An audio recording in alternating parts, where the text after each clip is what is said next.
Looking at the aluminum side of things, a month ago, I was suggesting that it looked like aluminum was holding up on a relative basis much better than some of the other markets like zinc, like nickel.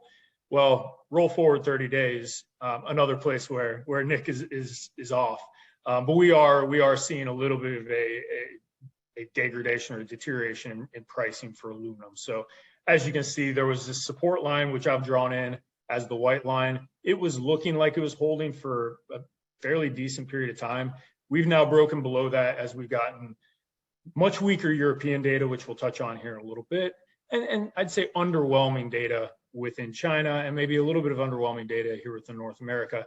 Those things all kind of packaged together is just continuing this slight malaise, this bit of bearishness as we sit here in the middle of summer. So basis the LME aluminum contract, we're now down below $1 per pound. So it's just kind of a slow, controlled bleed to the downside in prices for aluminum.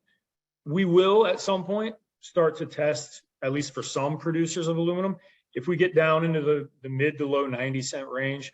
I would argue that with higher labor costs, still some regions that are having higher energy costs, we would start to test the cost curves of producers if we get down into the low 90-cent range. So I think that's an area where I'd start to say we could see some supply coming out offline just because they can't make aluminum profitably anymore.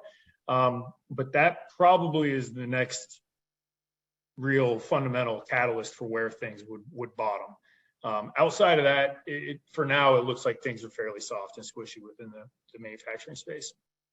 And as we look at the commitment of traders report, which is basically saying how long or short, or in other words, how bullish or bearish are traders, aluminum traders have moved a little more to the negative side in the last 30 days. So that would be, that would be reflected within the price of aluminum, certainly as we head to the downside as more and more traders put on short positioning to try and profit from a downside move.